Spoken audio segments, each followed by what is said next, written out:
Theodore. He's a tugboat and a friendly tugboat too. A friendly tugboat too. Oh, Theodore likes to do the things that friendly tugboats do.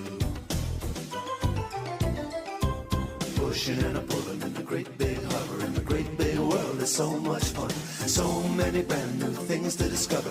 Waking with the sun, gotta get the job done. Oh, Theodore and Emily, Theodore, Hank and George, and the harbor master too. Yes, it's a typical busy day in the harbor once again, and Theodore, Hank, and George were docking the last ship to its dock. After all that pushing, the tugs were tired and in need of a rest. Eager for a busy day tomorrow, the three headed for home, when Theodore's engine suddenly broke down out of complete nowhere.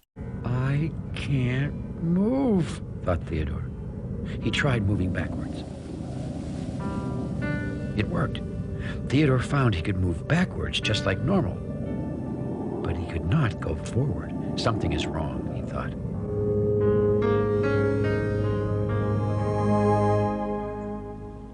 Theodore did not sleep well that night.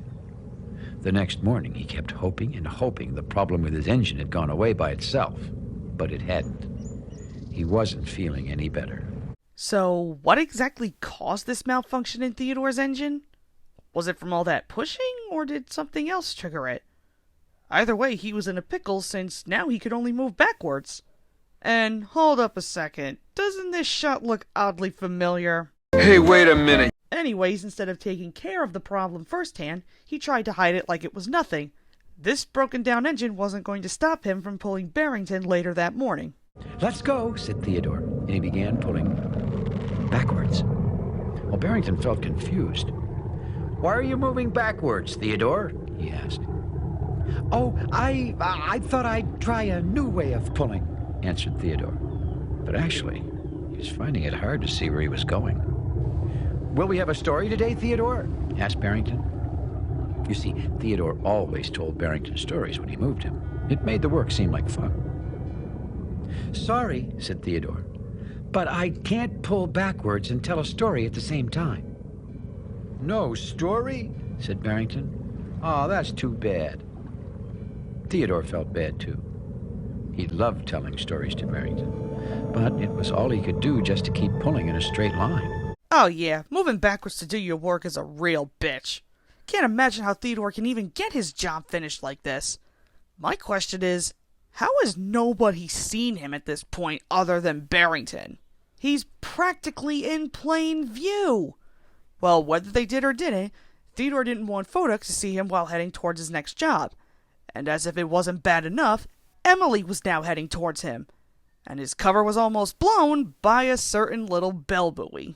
Hello! Hello! Called Bedford. He was always very excited to see his good friend Theodore. Shh! Called Theodore.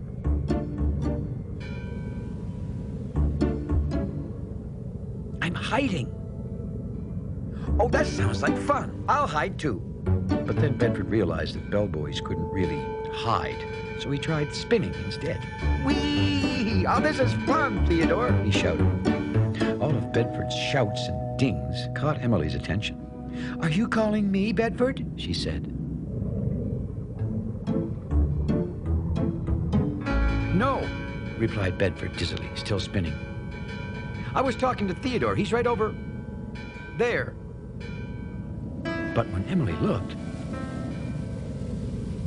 Theodore was nowhere to be seen. I mean, I can't really fault Bedford for acting adorable. It's not like he knew Theodore had a problem and he won't tell anyone. Because according to the young tug, he thinks what he's doing is smart. Haha, no it isn't. Well, Theodore might have dodged a bullet this time, but he still had to meet up with Theodore. So he snuck behind the fairy twins and went on with his job. Theodore took his place at the back of the ship and started to push. Now, Theodore was actually beginning to enjoy his backwards view of the harbor. He liked the way the world seemed to move in a whole new way. It was kind of fun. Theodore, said Fodak, you're backwards. I know, Fodak, laughed Theodore. It's fun. The harbor looks different.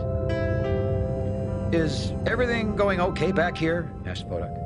Well, Theodore didn't know quite what to say. You see, everything wasn't okay. He still couldn't move forward. But he didn't want to tell Vodok because he didn't want to miss anything going on in the harbor that day. I hope I don't have to go backwards forever, Theodore said to himself.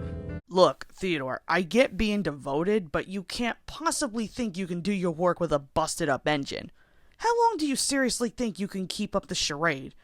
If you really are that concerned about going backwards forever, then why don't you tell someone and get this thing solved? The problem is only going to get worse before it gets any better. And that's exactly what happened when George and Emily needed him to help them bring a ship in later that afternoon. Hi, he said. Theodore, said George. Where did you come from? Oh, I just got back. I just got back from my other job, said Theodore. Okay, said Emily. Let's move this ship. Theodore, said George. I need you to be at the front so Emily and I can use our bigger engines to push from the back. Me in front? Asked Theodore. Right, said George.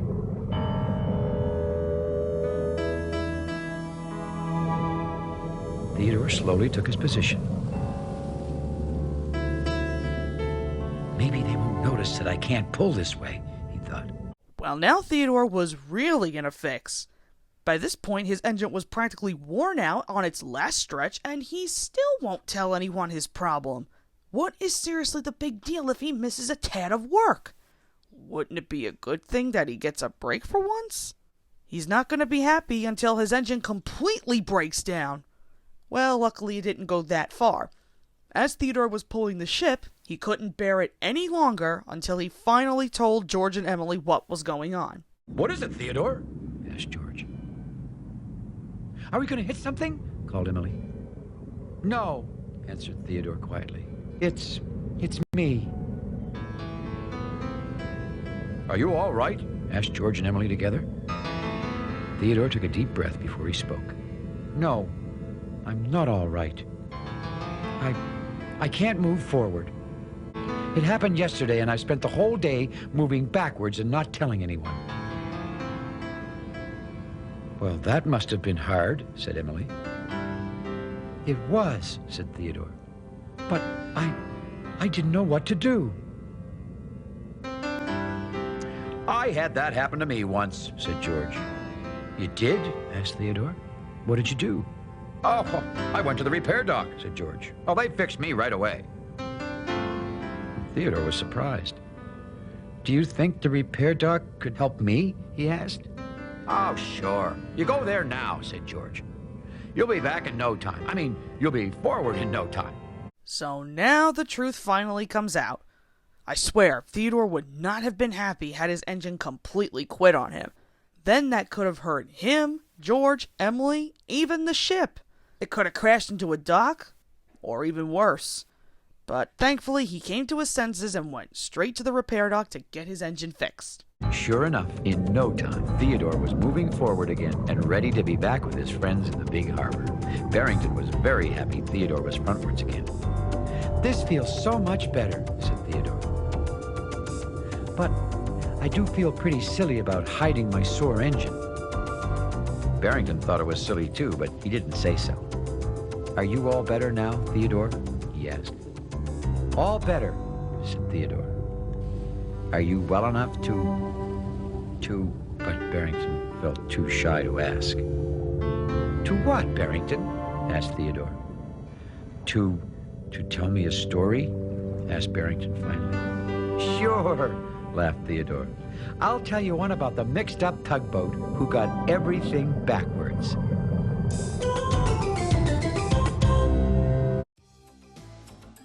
And that concludes Theodore's Backwards Day. Like some episodes we've seen already, this was another goofy one. But it also shows us the consequences of what can happen when we wait until the last minute to take care of things, especially with something like health. Again, I don't really blame Theodore for being fully committed to doing his work, but it was a bit silly for him to think he could do his work like normal, knowing his engine was messed up. But at least he learned not to wait and put certain situations off. Nothing too big stood out in terms of music for this one. Most of the time it was just the normal ditties. And for visuals, we jump back and forth between locations in the harbor, like the Great Ocean Dock, Willie's Island, and more. So yeah, as goofy as the episode was, it at least has a pretty good lesson for kids and adults to definitely take note of. Next episode is Scally Stuff.